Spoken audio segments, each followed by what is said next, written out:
is being recorded. Thank you.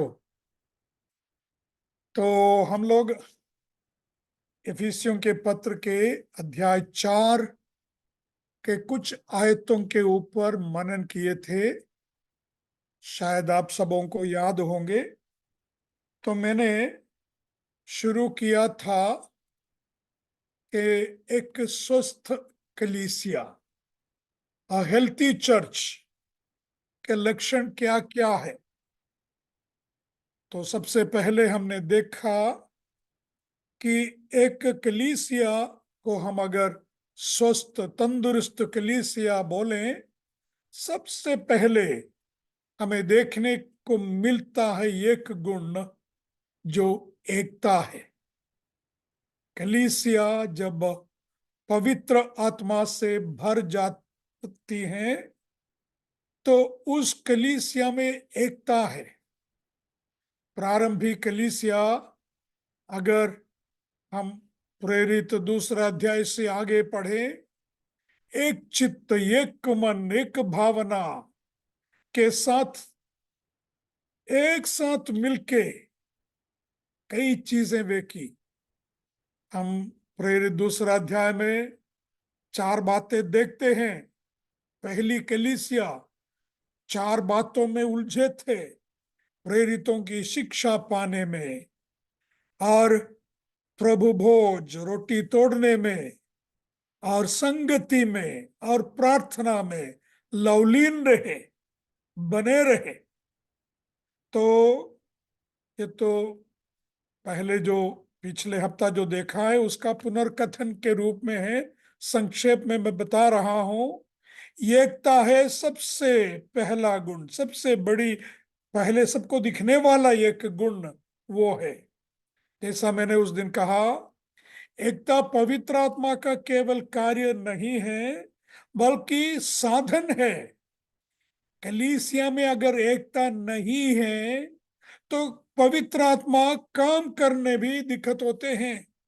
पवित्र आत्मा को और असल में कलीसिया के अंदर कार्य करना है, काम करना है, तो कलीसिया के अंदर एकता चाहिए।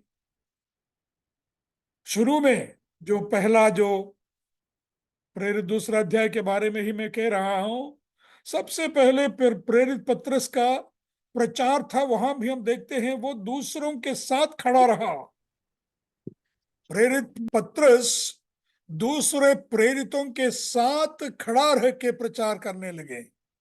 इसका मतलब है वे भी साथ में थे। इसका मतलब है हालांकि पत्रोस अकेला प्रचार कर रहे हैं, पर हर एक लफ्ज जो पत्रस के मुंह से निकलती हैं वो सब हमारी भी है। वो जो भी बोल रहे हैं, वो जो भी बोल रहे हैं उसमें हमारा भी सहमत है। तो एकता पवित्र आत्मा का एक फल है। पवित्र आत्मा के कार्य से कलीसिया में एकता आती है। इतना नहीं, बल्कि कलीसिया में पवित्र आत्मा का कार्य करने का एक साधन है एकता। तो पवित्र हमने 16वां वचन देखा अध्याय 4 के, कि पवित्र आत्मा ही कलीसिया को एकजुट रखते हैं। कलीसिया को एकजुट रखने वाला पवित्र आत्मा है, वचन 16 है। हम 4 से 6 तक पढ़ा, जिसमें इंग्लिश में कह सकते हैं 7 फोल्ड यूनिटी। 7 बातों में हमें एकता है, इसलिए हम क्यों न एक रहें। हमने देखा देयर इज वन बॉडी, 4 से 6 तक। There is one body, one spirit, you were called in one hope, you were called, and one Lord, one faith, one baptism, one God। तो इतनी सारी 7 बातें, एक ही शरीर, एक ही आत्मा और एक ही आशा और एक ही बुलावा, एक ही प्रभु जिसने हमें बुलाया है, और एक विश्वास है, एक ही बपतिस्मा है, एक परमेश्वर जो सबका पिता है।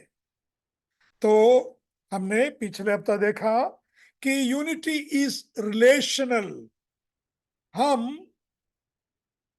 अभी फॉर एग्जाम्पल एक पार्टी के मेंबर्स में कुछ यूनिटी है, ठीक है, कांग्रेस के हो, बीजेपी के हो, ठीक है, हम एक ही पार्टी के हैं, एक ही पार्टी को मत वोट देने वाले हैं, इसलिए हमें एकता है। ये एक ही मोहल्ले में रहने वाले हैं, थोड़ी बहुत एकता, थोड़ी बहुत एकता उनमें भी है, पर यहां हमारी एकता एक ही मोहल्ले में रहने वाले की एकता नहीं है। हमारी एकता एक पार्टी में वोट देने वालों की एकता नहीं है, बल्कि एक बाप के बच्चे होने के एकता है। क्योंकि हम सभी स्वर्गीय परमेश्वर पिता के बच्चे हैं, पुत्र पुत्रियां हैं। इसलिए यहां आखिरी में पढ़ा हम 6 वचन में, one God and father of all, who is over all and through all and in all. एक ही परमेश्वर पिता है जो सबके ऊपर है और सब में, सभी में है और सभी के द्वारा है। तो परमेश्वर के पवित्र आत्मा ही हमें एकजुट करके रखते हैं। पवित्र आत्मा हम में रहते हैं और उस पवित्र आत्मा अब्बा पिता पुकारने के हक हमें दे रहा है। एक ही परमेश्वर को, जो सारी सृष्टि के सृजनहार है, उस परमेश्वर को अब्बा, मेरा बाप, मेरा डैडी पुकारने के हक पवित्र आत्मा जो हम में रह रहा है वो हमें देता है। हम रोमियो के पत्र से पिछले हफ्ता देखा। फिर भी पौलुस के कहना है, इट इज आवर एफर्ट, हम हर गिज प्रयत्न करना है एकता बनाए रखने के लिए। तीसरा वचन ना, take every effort, make every effort to keep the unity of the spirit through the bond of peace. शांति के बंधन से एकता को, आत्मा में हमारी जो एकता है उसको बनाए रखने के हर प्रकार के कोशिश करते रहना है। ये हमारे एक लक्ष्य रहना चाहिए कलीसिया के अंदर, एक एकता। क्योंकि एकता कठिन है। एक ही परिवार के अंदर जन्मे एक ही माँ बाप के बच्चे भी आपस में भिड़ते हैं, झगड़ते हैं। कई घरों की बात, ये सच बात, कई घरों में ये सच बात है कि भाइयों में बहनों में एकता नहीं है। हालांकि वे एक ही खून के हैं, एक ही जिस्म के हैं, फिर भी आपस में एकता रखना कठिन है। इसलिए पौलुस को खास लिखना पड़ा कि take every effort, make every effort to keep this unity.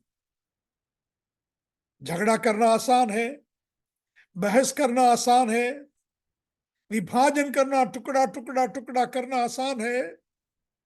तो हम संभाले संभाले अपने कलीसिया, हरगिज एक रहे। उसके लिए हमें सहनशीलता की जरूरत है, सहन करने की जरूरत है।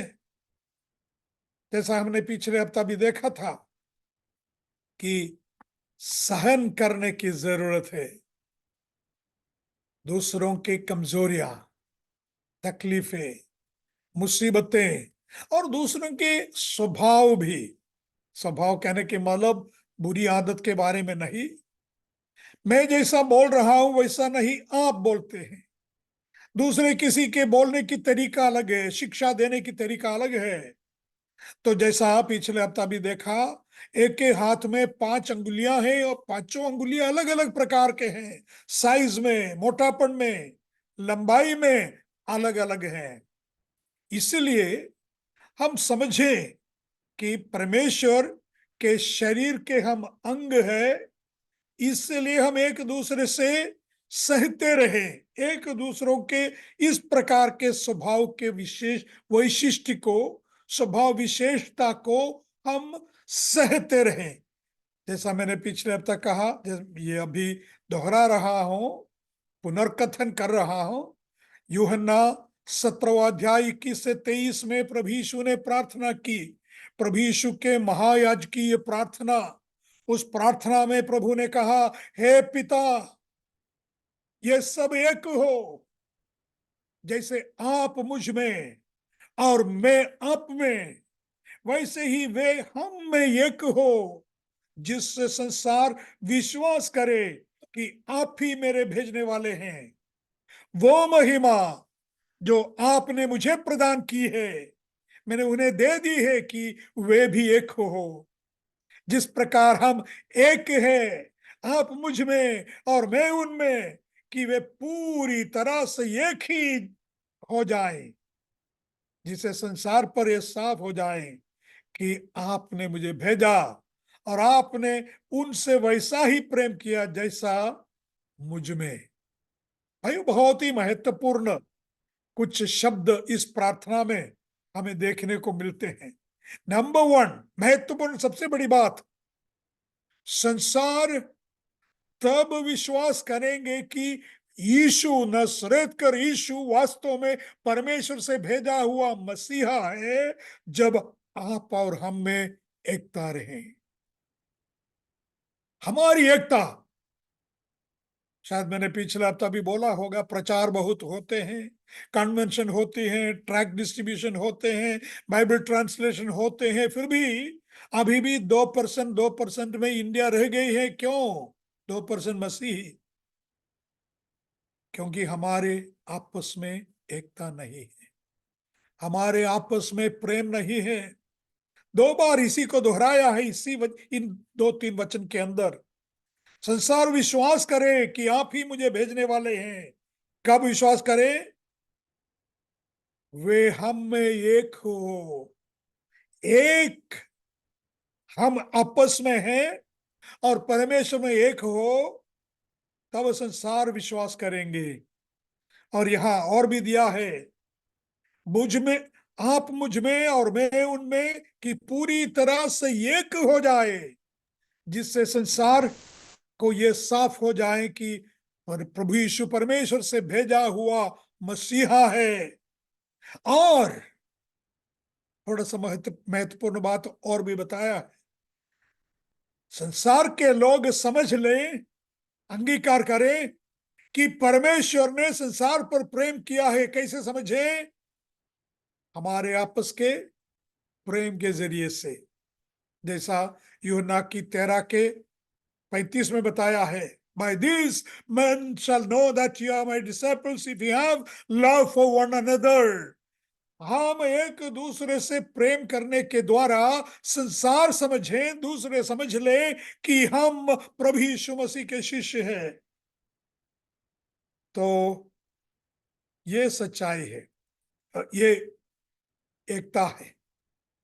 तो एकता, और एक खास बात मैं आपके सामने बताना चाहूंगा, एकता के बुनियाद है कि परमेश्वर एक है, पिता, पुत्र, पवित्र आत्मा, एक परमेश्वर, एक ही परमेश्वर है। इस एकता है हमारे आपस की बुनियाद की, आपस की एकता की बुनियाद। जैसा किसी पंडित ने कहा है, परमेश्वर हालांकि 3 व्यक्तित्व में प्रकट किया है, पर there is a divine family, पिता, पुत्र, पवित्र आत्मा। तो वही उसी प्रकार हम में भी एकता चाहिए। पर एक खास बात पौलुस ने यहां लिखा है, 15वां वचन, we must continue to speak the truth in love. प्रेम में सच बोलते रहे। तो दूसरे शब्दों में, सच्चाई को खोकर, सच्चाई को छोड़कर कोई एकता नहीं है। मान लो दूसरी एक कलीसिया है, जो समझती हैं, सिखाती हैं कि यीशु के साथ मेरी मरिया की भी आराधना करना चाहिए। हाँ, मैं कैथोलिक पंथ के बारे में भी बता रहा हूं। कैथोलिक पंथ सिखाते हैं मेरी इस खो रिडीमर, मतलब जैसा यीशु मसीह मुक्तिदाता है, यीशु मरिया के मदद के बिना यीशु मुक्तिदाता नहीं हो सकता है। इसलिए हमारी मुक्ति में मरिया का भी एक हिस्सा है। कदापि ऐसा न हो। आकाश के नीचे इंसानों के बीच में एक ही नाम दिया गया है, प्रभु यीशु मसीह का नाम, हमारे उद्धार के लिए। हाँ, ये भी क्रिश्चियन है, यीशु को पुकारते हैं, इसलिए हम उनके साथ एक हैं। ठीक है, प्रेम दिखाओ जैसे यीशु ने संसार के हर तरह के लोगों पर प्रेम दिखाया, हम प्रेम दिखाएंगे ताकि वे भी सच्चाई की ओर आकर्षित हो जाएं। सच्चाई की ओर वे भी आकर्षित हो जाए, इसलिए हम उन पर प्रेम करें जैसा परमेश्वर ने पापियों पर प्रेम किया। हमारे जैसे नालायक लोगों पर परमेश्वर पिता ने प्रेम किया, उस प्रकार हम दूसरों पर भी प्रेम करेंगे।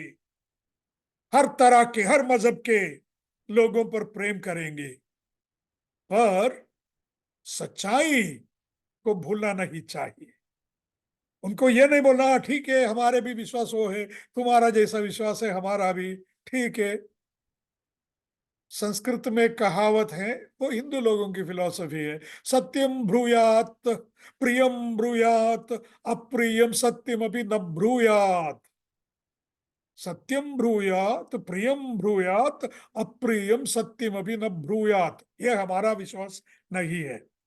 इसका मतलब है, जिनको समझ में नहीं आया, सत्यम ही बोलना है, सच्चाई ही बोलना है, पर हितकारी बातें बोलना है। और अप्रियम सत्यम अभी न ब्रूयात, मतलब लोगों के हित में नहीं है ऐसी सच्चाई बोलना नहीं चाहिए। नहीं, अप्रियम है हमारे चारों ओर के लोगों के लिए यीशु मसीह एकमात्र उद्धार करता है बोलना, सुनना उनको अच्छा नहीं लगता। यीशु मसीह के जरिए से ही संसार का उद्धार होता है। यीशु अकेला ही परमेश्वर जगत पर शरीर धारण करके आया है, ये बोलने में लोगों को अच्छा नहीं लगता। यह मूर्ति पूजा सही नहीं है। परमेश्वर घृणा करते हैं मूर्ति पूजा पर, लोगों को यह अच्छा नहीं लगता। इसलिए पौलुस ने लिखा, speak the truth but speak the truth in love. प्रेम में समझाओ। सच्चाई सच ही बोलना है, कोई झूठा नहीं बोलना, पर सच्चाई प्रेम में बोलते रहे। मेरे ख्याल से पिछले हफ्ता मैंने जॉन स्टॉट का भी एक उद्धृणी बोला है, दोहराता हूं, truth becomes hard if it is not softened by love, love becomes soft if it is not strengthened by truth. एक बार और इंग्लिश में, फिर हिंदी में बोलूंगा। Truth becomes hard if it is not softened by love, love becomes soft if it is not strengthened by truth. यदि प्रेम से नरम मुलायम बनाए ना हो तो सत्य कठोर हो जाता है। यदि सत्य से मजबूत ना हो तो वो प्रेम भी नरम हो जाता है। तो कलीसिया के एकता यीशु मसीह के दिल के धड़कन है। यीशु मसीह का दिल टूटता है जब कलीसिया के अंदर झगड़ा, अनेकता हो जाती है।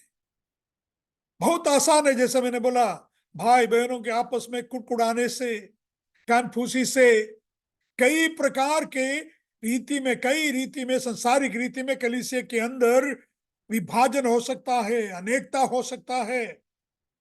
इसलिए पौलुस ने लिखा दूसरा वचन में, पिछले हफ्ता भी देखा है, be completely humble and gentle, be patient, bearing with one another in love, be completely humble।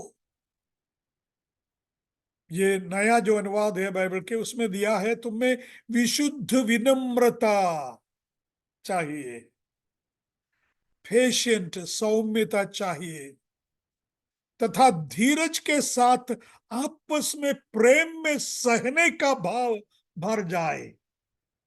सहने का भाव, ये बहुत अच्छा लगता है। विशुद्ध विनम्रता, होली ह्यूमिलिटी, कंप्लीटली हम्बल। जैसा पिछले हफ्ता मैंने याद दिलाया है पहला कोरिन्थियों 4 के साथ, what do you have which you have not received. तुम्हें दिया गया नहीं, दी गई नहीं, ऐसी क्या चीज है तुम्हारे पास कि तुम घमंड करो। हाँ मित्र, याद रखिए, केवल मिट्टी का पात्र है। आज हूं, कल की बात प्रभु के हाथ में है। अभी मैं श्वास ले रहा हूं, दूसरा श्वास लेने में मुझे ताकत रहेगी या नहीं मुझे मालूम नहीं है। फिर कैसे हम घमंड करें, फिर कैसे हम घमंड करें। हम लोग ओरिजिनल ऑर्थोडॉक्स में थे, तो मेरी याद आ रहे, ऑर्थोडॉक्स में प्रेत क्रिया के समय, मृत संस्कार करने के समय में बहुत लंबी चौड़ी प्रार्थना है उनके। एक प्रार्थना, मैं बहुत पुरानी बात बोल रहा हूँ, जब लड़का सा था तब सुना है, फिर भी अभी कुछ अर्थ उसके याद हैं।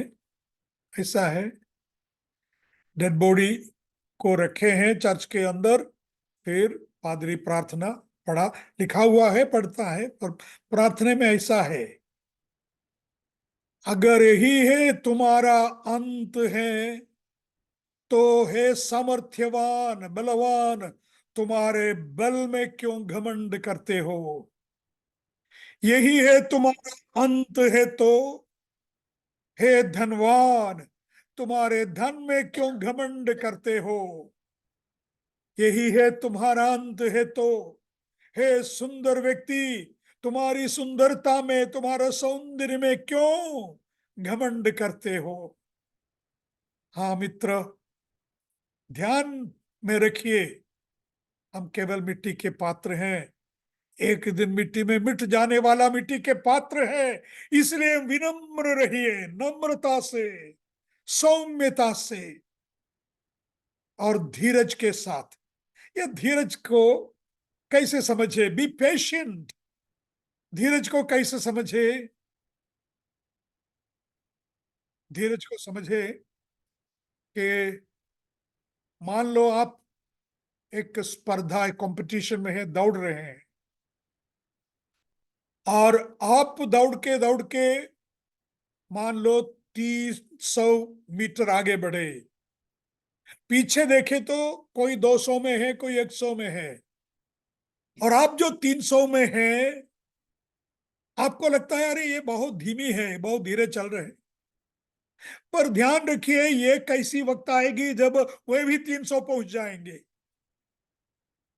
बेयरिंग विथ वन अनदर, आप भी सीख रहे हैं, हम भी सीख रहे हैं। इस सच्चाई, एक ऐसी वक्त थी जब मुझे एक वचन भी सीधा बोलना नहीं आता था, है ना। हम हरे के बारे में मैं बोल रहा हूं, एक वाक्य बिना गलती से बोल नहीं पाता था मुझे। तो अभी कोई एक भाई ग्रामर में गलती की तो क्यों असहिष्णु हो, क्यों इम्पेशेंट हो। या एक भाई ने वचन का रेफरेंस, मतलब मान लो पहला कोरिन्थ 4:7 की जगह 4:8 बोले तो अरे इसने गलती बोली। मित्र, गलतियां होती रहती हैं, आपसे गलती होती, मुझसे गलती होती, एक दूसरे से सह लेना। ये समझ ले कि जैसा मैं भी सीख रहा हूं, मेरा भाई भी सीख रहा है, जैसा मैं सीख रहा हूं, मेरी बहन भी सीख रही है। एक दिन यहां पहुंचेगा जहां मैं आज पहुंचा हूं। हाँ, जैसा बाइबल स्कूल से अभी निकले एक विद्यार्थी के समान, विद्यार्थी को देखकर हम कैसे बोलेंगे, बाइबल स्कूल से पढ़ाई खत्म करके कई सालों से, 30 सालों से 40 सालों से प्रभु की सेवा कर रहे, दोनों की तुलना नहीं होती। वो बच्चे हैं विश्वास में। सुनिए, पिछले हफ्ता मैंने बोला था 4 बातें हैं, 4 गुण हैं एक स्वस्थ कलीसिया की। एकता तक हम रुके, झगड़े रहे पिछले हफ्ता। तो अभी आज दूसरा गुण है स्वस्थ तंदुरुस्त कलीसिया की। एक दूसरी योग्यता है, दूसरा लक्षण है, जो पहले जो बोला उसका विपरीत है, डाइवर्सिटी। डाइवर्सिटी विविधता में बोलो, एकता और विविधता, डाइवर्सिटी। एकता कलीसिया में चाहिए, इसका मतलब एक नहीं, ऐसा नहीं कि एक रूप रहे, सभी एक रूप। मैं नाम नहीं बताना चाहता हूं, पर ऐसे भी एक डिनोमिनेशन है जहां उनका स्थापना करने वाले ने जैसा प्रार्थना किया वैसा ही सभी प्रार्थना करते हैं, जैसा वचन बोलते हैं वैसे ही वचन बोलते हैं, कॉपी कॉपी कॉपी। प्रभु ये नहीं चाहता है। हमें अगर कॉपी करनी है तो यीशु मसीह की कॉपी करना है। और पौलुस ने जैसा कहा, जितना मैं प्रभु की अनुकरण कर रहा हूं उतना तुम मेरे अनुकरण करो।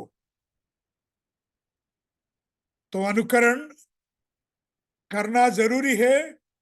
कलीसिया के अंदर एकता चाहिए, पर एकता के साथ ही साथ विविधता भी चाहिए। पवित्र आत्मा एकता भी लाता है और विभिन्न विविधता भी लाता है। ये दोनों पवित्र आत्मा लाता है। 7वां वचन देखें, हम में से हर एक को मसीह के वरदान के परिमाण के अनुसार अनुग्रह प्रदान किया गया है। हर एक को अनुग्रह प्रदान किया गया है, हर एक के अनुग्रह के परिमाण के अनुसार। इसलिए आगे हम पढ़ेंगे, किसी को पालक की सेवकाई, शिक्षक की सेवकाई, प्रचारक की सेवकाई, कई तरह की सेवकाई दी है। आगे हम देखेंगे। तो पवित्र आत्मा एकता लाता है, साथ में साथ विविधता भी लाता है। जैसा कि एक ही शरीर में भिन्न भिन्न अंग है, आंखें हैं, कान है, हाथ है, पैर है, इन हर एक अंग का भिन्न भिन्न उपयोग है, भिन्न भिन्न स्थान है, भिन्न भिन्न प्रयोजन है, पर सब एक ही शरीर का अंग है। हमारी एकता, जैसा मैंने कहा, it is relational. Our unity is relational, meaning we belong to one Father, one Lord, one body. इसलिए हमें एकता है, पर एक रूप नहीं है। हमारे हमारे रूप अलग अलग है। एकता का मतलब एक रूपता नहीं है। तो हम देखते हैं आगे के जो वचन है, जब परमेश्वर प्रभु यीशु मसीह स्वर्ग में चढ़ गए, और he has also returned to the earth in the person of the Holy Spirit, पवित्र आत्मा के रूप में, पवित्र आत्मा के व्यक्तित्व में यीशु मसीह दोबारा धरती में आया। यीशु मसीह मतलब पवित्र आत्मा। और भिन्न भिन्न वरदान कलीसिया के अंदर दिया है। 10 से 12 पद अगर पढ़े, हम पढ़ेंगे यहां से 10 से 11, किन किन प्रकार के वरदान कलीसिया में प्रभु ने दिया है। मेरे सामने जो नया ट्रांसलेशन है उससे मैं पढ़ूंगा। वो जो नीचे उतरे वही है जो आसमानों से भी ऊंचे स्थान में बड़े सम्मान के साथ चढ़े, कि सारे सृष्टि को परिपूर्ण कर दे। 11, उन्होंने कलीसिया को, याद रखिए, सबों को मालूम है ऐसे पद है, फिर भी ध्यान पूर्वक सुनिए।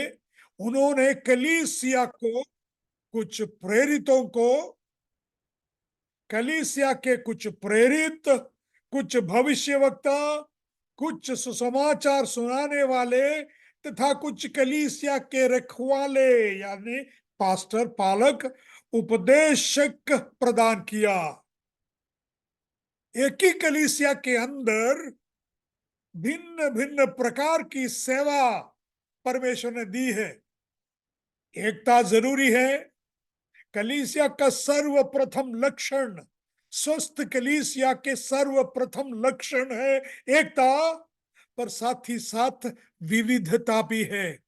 अनेकता नहीं, विविधता है। एक रूपता नहीं, पर अनेक रूपता है। तो कुछ लोगों को प्रेरित के रूप में, कुछ लोगों को भविष्यद्वक्ता के रूप में, कुछ लोगों को प्रचारक के रूप में, कुछ लोगों को पास्टर्स के रूप में, चरवाहों के रूप में, कुछ लोगों को शिक्षक के रूप में, उपदेशक के रूप में कलीसिया में रखे हैं। कौन रख रहे हैं? पवित्र आत्मा रख रहे हैं। पवित्र आत्मा रख रहे हैं।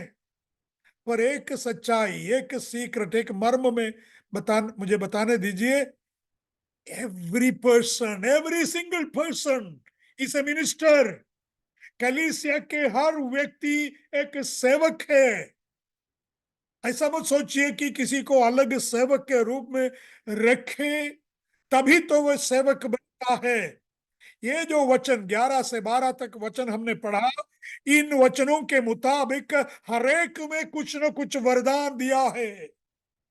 किसी को टीचिंग के वरदान दिया होगा, किसी को पालकीय मतलब चरवाहे के वरदान दिया होगा, किसी को संभालने का वरदान दिया होगा। भिन्न भिन्न वरदान कलीसिया के अंदर दिए हैं। कोई मत बताइए कि मुझे कोई सेवा नहीं दी गई है। हरेक को कुछ न कुछ सेवकाई दी है। Every single person in the church is a minister. याद रखिए, मैं दोहरा रहा हूं, कलीसिया के अंदर के हरेक व्यक्ति एक सेवक या सेविका है। एक सेवक और सेविका है। मैं 8वीं में कुछ पढ़ रहा था, तभी की याद आ रही है। एक उस जमाने में इतना हम गरीब थे कि दूसरे जो एक वर्ग से उत्तीर्ण होके दूसरे वर्ग में जाते हैं, उनके पुराने किताबें लेकर जाते थे स्कूल में, क्योंकि पैसा नहीं था नए नए किताबें खरीदने की। हमारे पड़ोस में एक विश्वासी परिवार होंगे, इसलिए उनके किताब के, स्कूल के इंग्लिश किताब मेरे ख्याल से, उसके सबसे पहले पन्ने में उन्होंने लिखा था, to be a Christian is to be a missionary. To be a Christian is to be a missionary. एक मसीही बन के रहना मतलब एक मिशनरी बन के रहना है।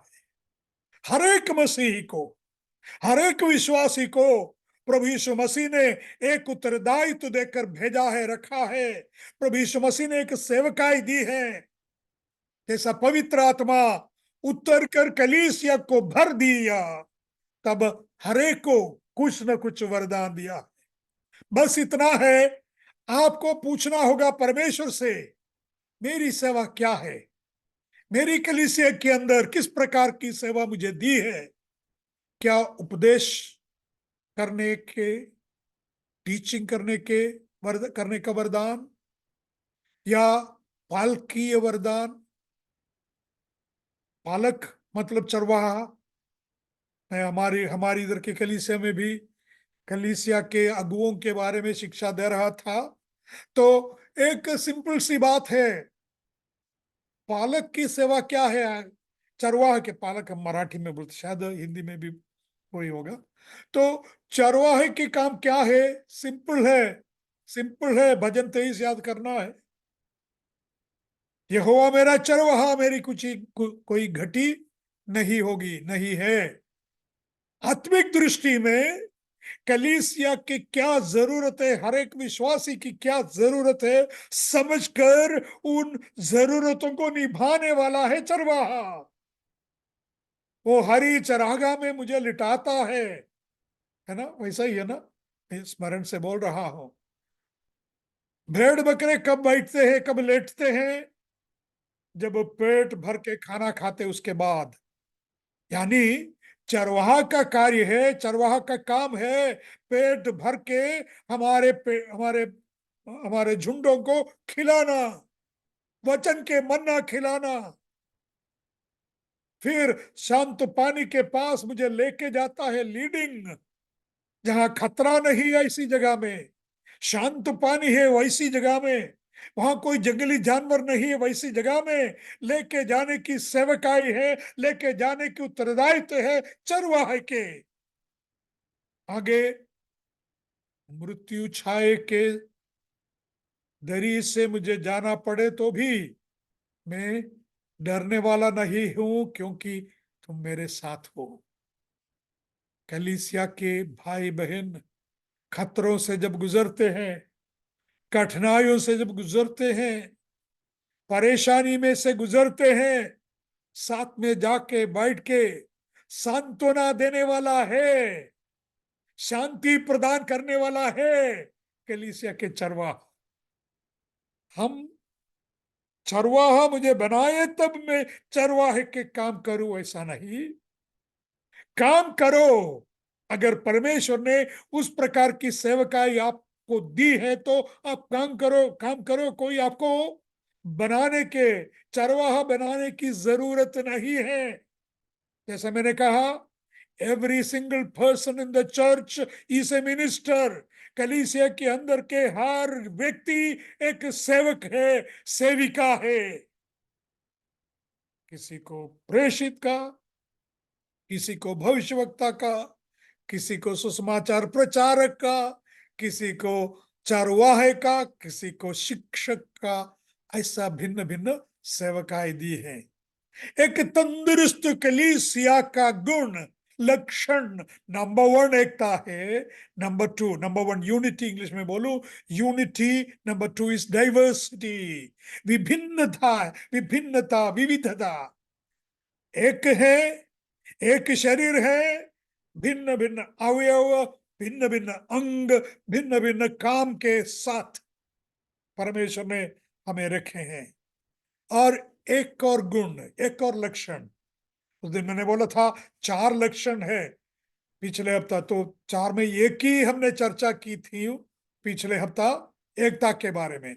आज नंबर 2, डाइवर्सिटी, विविधता, भिन्न भिन्न प्रकार की सेवकाई। नंबर 3, मैच्योरिटी, परिपक्वता। मैच्योरिटी,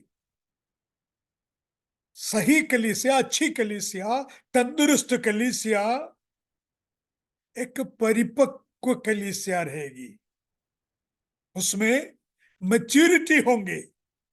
हम वचन पढ़ेंगे 13, इफिसियों के पत्र 4:13, जिसमें लिखा है,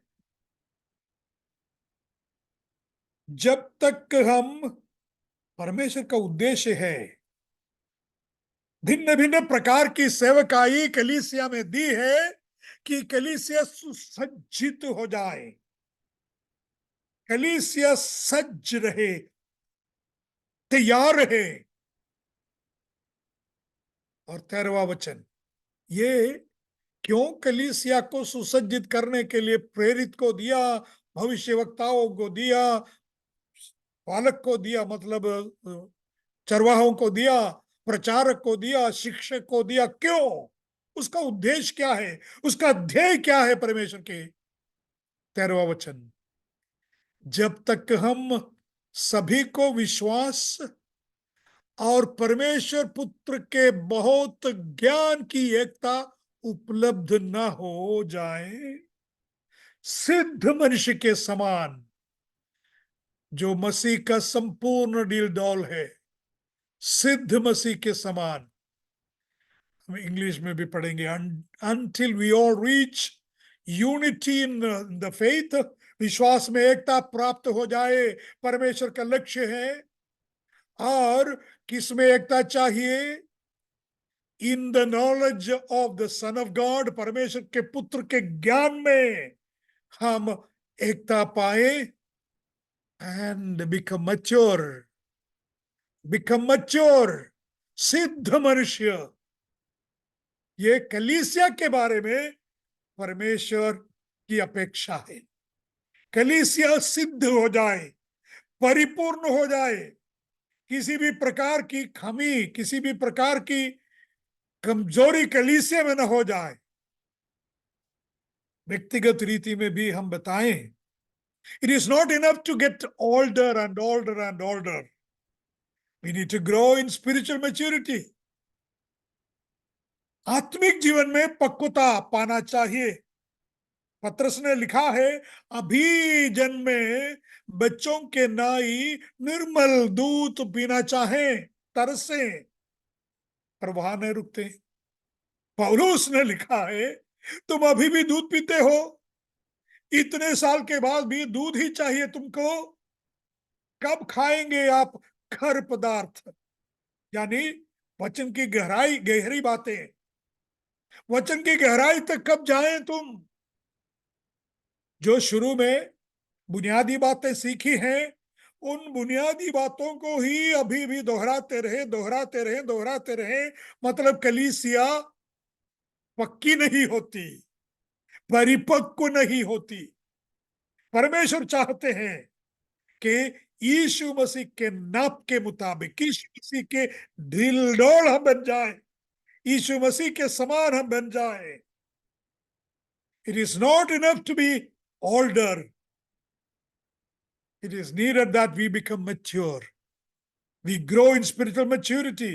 हिंदी में अगर बोलूं, बूढ़ा होना काफी नहीं है, जैसा हम बूढ़ा हो चुका है, और आध्यात्मिक रीति में परिपक्व मैं हूं या नहीं। सोचिए कि इतने सालों से मैं विश्वासी हूं, बपतिस्मा लेकर, उद्धार पाकर बपतिस्मा लेकर इतने साल हो गए, 10 साल हो गए, 15 साल हो गए, 20 हो गए, उससे कम भी होंगे, उससे ज्यादा भी होंगे। जिस दिन उद्धार पाए उस दिन की प्रार्थना के समान ही प्रार्थना आज भी मैं कर रहा हूं। प्रार्थना करना किससे करना है, किन किन बातें प्रार्थना में जोड़ना है, लाना है, कई मर्तबा हमें मालूम नहीं। कई मर्तबा हमें मालूम नहीं प्रार्थना करनी कैसी है।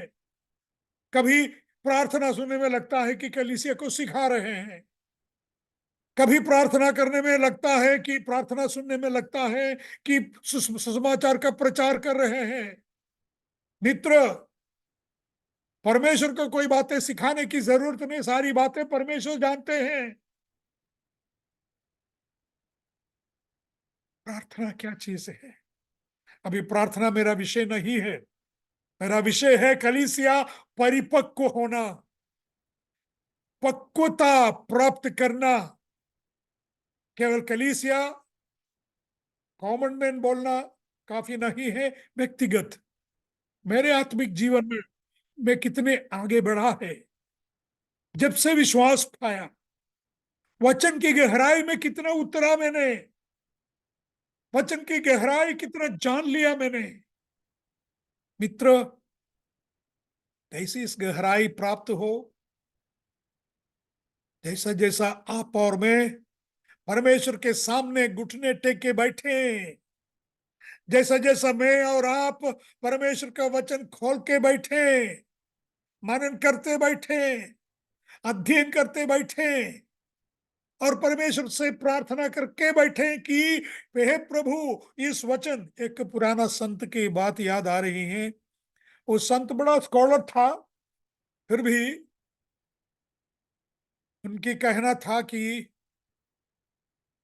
प्रचार करना है तो वचन ले लेता हूं। उन्होंने कहा कि अकेला कहीं जाके मैं बैठूंगा, और वो जिस वचन पढ़ना है, जिस वचन के आधार पर वचन बोलना है, परमेश्वर को कहेगा वो, देखो प्रभु, ये तुम्हारा वचन है, आपने मुझे दिया है इस वचन।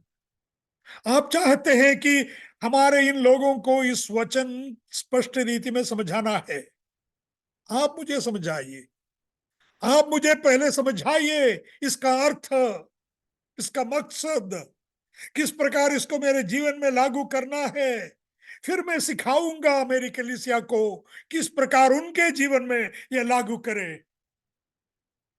तो नम्रता के साथ परमेश्वर के वचन के सामने बैठे, प्रार्थना में बैठे, परमेश्वर जरूर वचन की गहराई का ज्ञान आपको देंगे, और उस गहराई का ज्ञान के साथ आप कलीसिया में सेवकाई कर पाएंगे। तब कलीसिया में वृद्धि होगी। जैसा आप में बढ़ोतरी होती है, जैसा आप आत्मा में परिपक्व होते जाते हैं, उसी प्रकार आपकी कलीसिया भी परिपक्व होती जाएगी।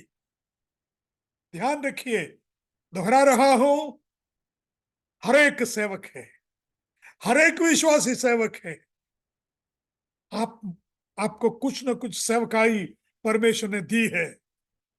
सिर्फ पूछना है, प्रभु मेरी सेवा क्या है, मेरी सेवा क्या है। और जैसा मैंने कहा, 4 लक्षण है एक स्वस्थ कलीसिया के। नंबर 1, एकता, यूनिटी। नंबर 2, डाइवर्सिटी, विभिन्नता, विविधता, विभिन्नता नहीं बोलो, विभिन्न मतलब अनेक हो गया, विविधता, वैरायटी, यूनिटी, डाइवर्सिटी या वैरायटी। और तीसरा गुण हमने अभी देखा, परिपक्वता, maturity, maturity, mature.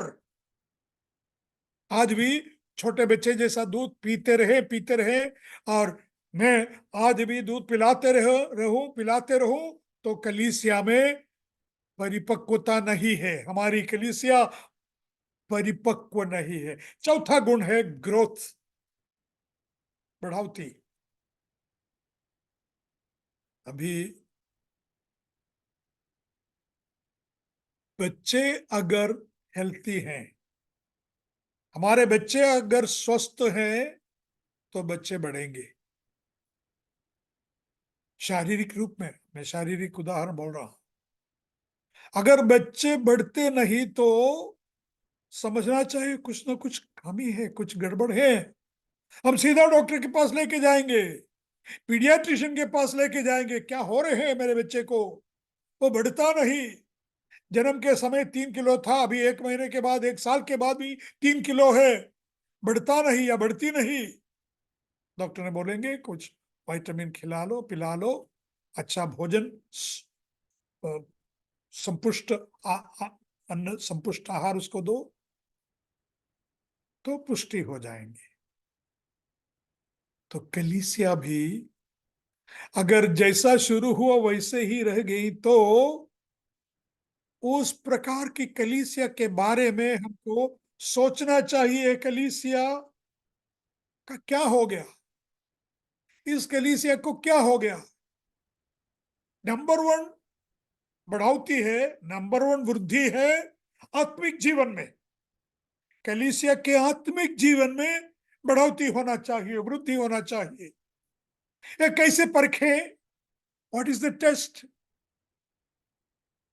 A growing church is an evangelizing church.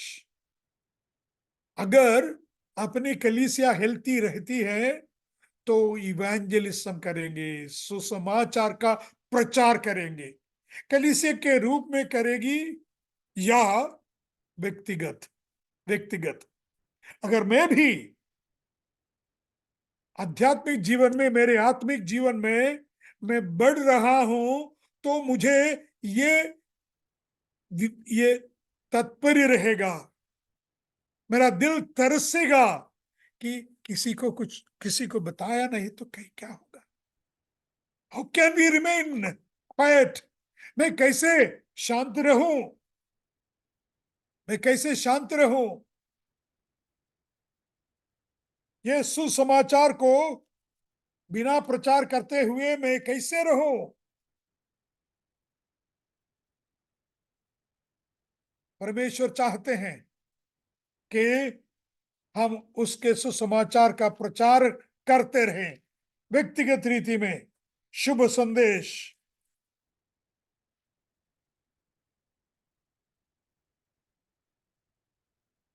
चारों तरफ बैड न्यूज है, चारों तरफ बैड न्यूज है। हम केवल हमारे पास से गुड न्यूज।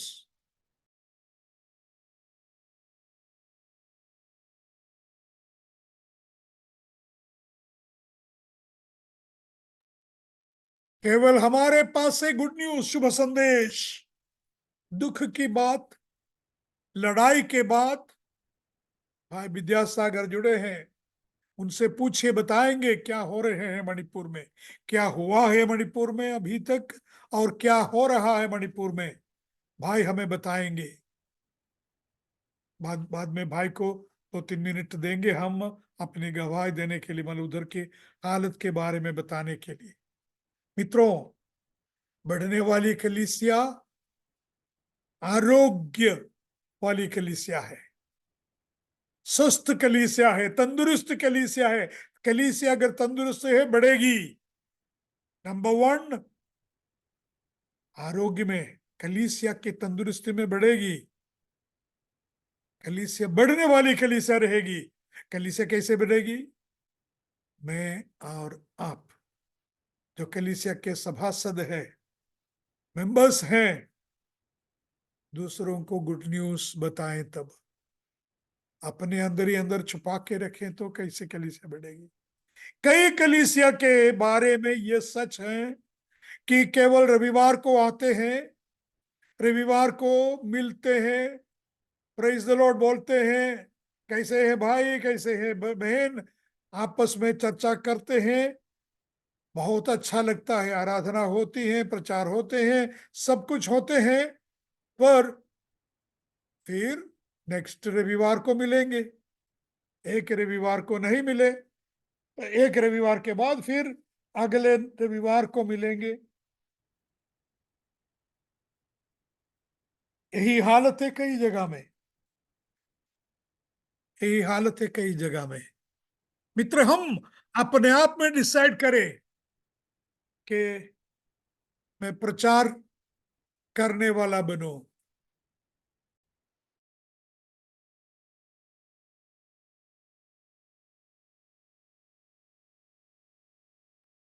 किसी भी संदर्भ में व्यर्थ नहीं रखूंगा। जो भी संदर्भ मुझे मिल रहा है, उस संदर्भ का सही इस्तेमाल मैं करूंगा, करूंगी। हाँ, बहनों बहनें भी सुसमाचार प्रचार कर सकते हैं, जैसा मैंने प्रचार कर सकती हैं। यूहन्ना 9वां अध्याय में एक जन्मांध को यीशु मसीह ने चंगाई दी, आंखें दी, तो उसको अपने सभागृह से निकाल डाले। ये सब हुआ और लोगों ने पूछा, तुझे जो जिसने आंखें दी है वो एक पापी है, तुम नहीं जानते हो, वगैरह वगैरह, बहुत सारे वाद विवाद बहस हुई। तो आखिरी में उसने कहा, मुझे कुछ भी मालूम नहीं है, एक चीज मैं जानता हूं, I was blind but now I see. मैं अंधा था पर अभी मैं देख पाता हूं। बस मेरी बहन, मेरा भाई, इतना तो आप कह पाएंगे, पाएंगे। कैसे पहले बिना कोई आशा आप रह रहे थे, जीवन में कोई लक्ष्य नहीं था, जीवन में किसी भी प्रकार की शांति नहीं थी। यीशु मसीह मेरे जीवन में आया, मेरे जीवन में आशा मिली, मेरे जीवन का एक लक्ष्य है, अभी मेरे जीवन को एक मकसद है। मैं आज प्रभु के लिए जीऊंगा या प्रभु के लिए जीऊंगी। यीशु मसीह तुम्हारे जीवन में आए, तुम्हें आशा मिलेगी, एक धन्य आशा कि इस संसार के थोड़े दिन के जीवन के बाद तुम्हारे लिए, मेरे लिए एक जगह यीशु मसीह तैयार कर रहे हैं। उस जगह में मैं जाऊंगा या जाऊंगी जरूर। ये आशा है, ये धन्य आशा है। केवल इतना बताने के लिए हमें ज्यादा कोई पंडित होने की जरूरत नहीं है, बड़े पंडित होने की जरूरत नहीं है। एक कहानी याद आई, तो वो कहानी इससे मिलजुल के है, पर आप शायद पढ़े लिखे देखे होंगे, बाइबल के अंदर से है। दूसरा राजा, राजाओं के दूसरा किताब 7वां अध्याय में एक बड़ी घटना है कि सारे देश को, सारे जेरूसलेम शहर को शत्रुओं ने, दुश्मनों ने आके घेराबंदी की। समरिया को, जेरूसलेम को नहीं, समरिया, अराम के राजा आके, अरामी राजा आके समरिया को घेराबंदी की। समरिया शहर को चारों ओर घेर लिया, कोई बाहर न जाए, कोई अंदर न जाए, बंधन, लोग भूखे भूखे मरने लगे।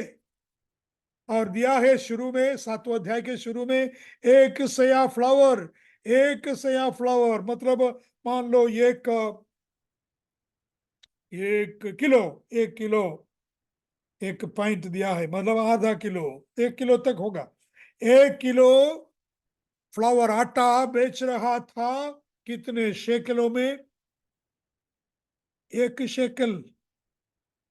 मतलब अचानक भविष्यवाणी हो गई कि कल इसी समय में इस घेराबंदी खत्म होगी और सब कुछ समृद्ध होगा। राजा मानने को तैयार नहीं था। तो उसने कहा कि अगर परमेश्वर स्वयं अपने फाटकों खोले स्वर्ग के, फिर भी 1 किलो आटा आधा 1 शेकल में बेचा जाना मुश्किल है। तो भविष्य वक्ता एलिशा ने कहा, वो देखने को शायद तू नहीं रहेगा, पर होने वाली बात है। पर कहानी वहां नहीं है। पर ये तो दुश्मन सेना सब भाग गए। 8वां वचन में वहां कुछ कोढ़ कोढ़ के बीमार, जिनको कोढ़ के बीमार के कारण समाज से दूर फेंके गए लोग, अस्पृश्य समझे हुए, जिनके बारे में समझते थे, ऐसे लोग, 2 लोगों ने देखा कि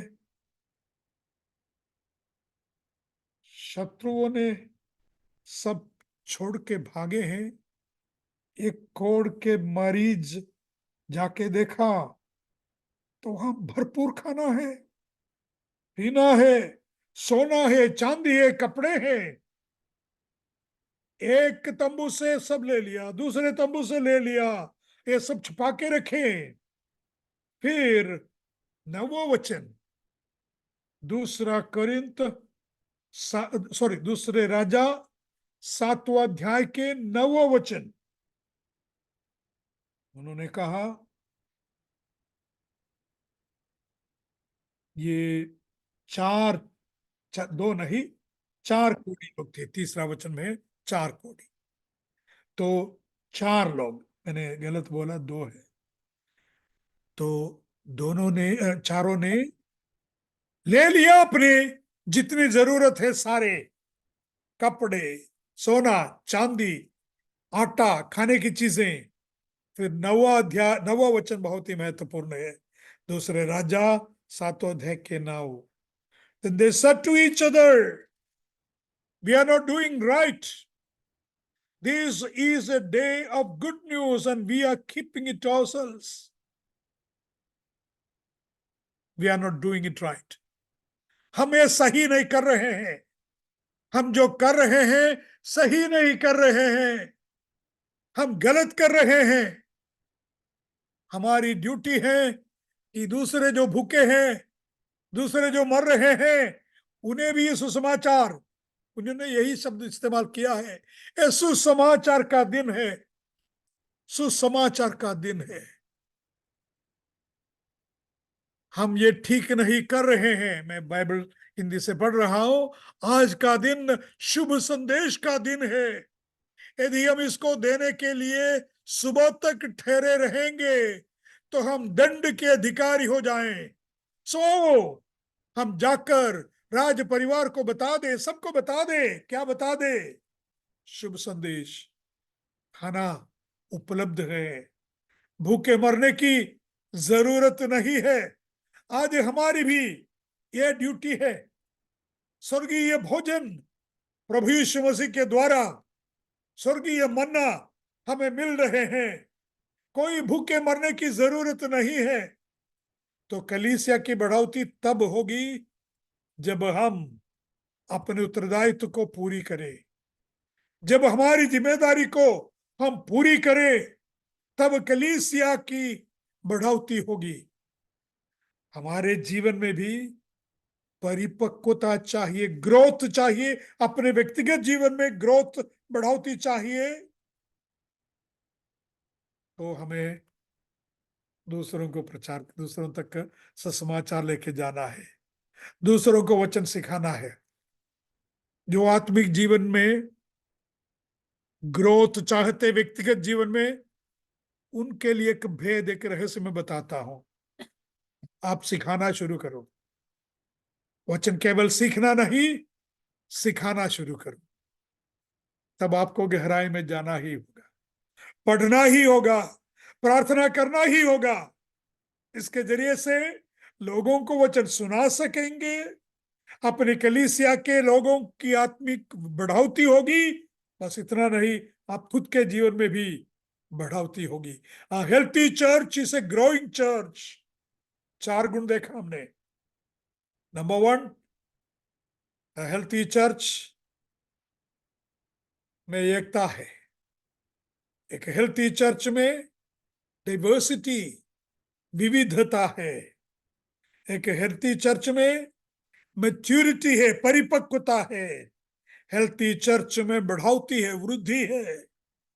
इन 4 गुण मेरी प्रार्थना आप लोगों के लिए, और जिन जिन कलीसिया के आप सभासद हैं, आप सबों के लिए मेरी प्रार्थना यही रहेगी कि परमेश्वर की जो अपेक्षा आपकी कलीसिया के बारे में है, इन 4 गुण के साथ आपकी कलीसिया एक स्वस्थ कलीसिया के रूप में आगे बढ़े। प्रभु के नाम की महिमा हो।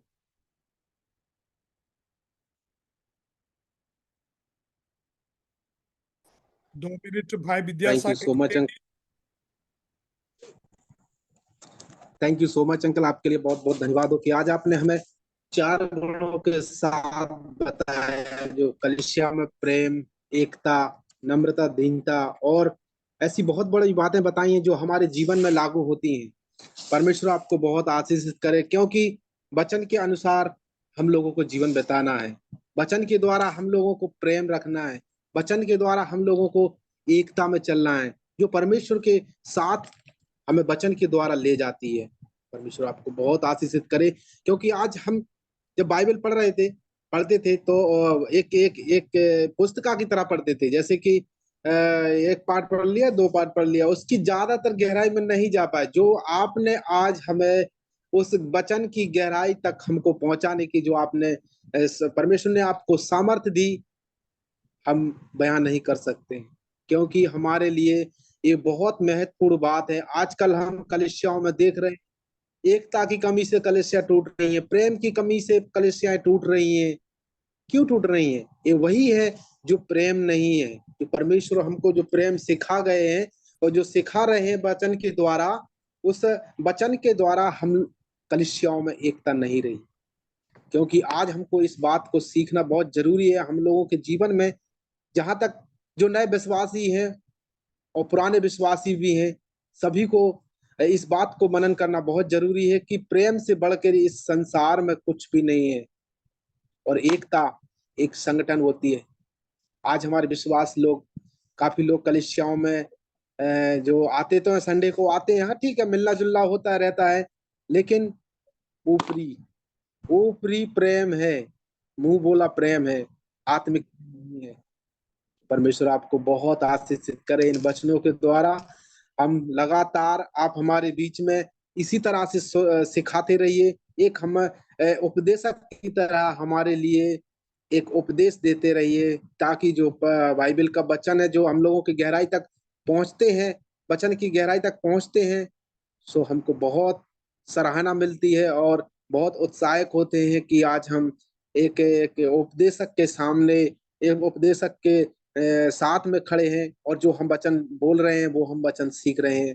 परमेश्वर आपको बहुत आशीषित करे। अभी हमारा समय हो चुका है समाप्ति की ओर जाने के लिए, तो जीतू मैं भाई, जितेंद्र, भाई Vidyasagar yes yes Manipur uncle. से जुड़े हैं। 2 मिनट उनको दे दे वो अभी के हाँ। हालत के बारे में जरा बताने के लिए, ताकि प्रार्थना करने में हमें ओके। और जानकारी मिले। यस। तो मैं अभी बताया अंकल सागर मणिपुर से, मैं उनके लिए बुलाना चाहता हूँ, प्लीज अंकल। भाई विद्यासागर। विद्यासागर अंकल। ये अंकल यस। नहीं है, भाई बोलिए। ओके या ओके। सबको जय मसीह की। और जय मसीह। मेरा नेटवर्क थोड़ा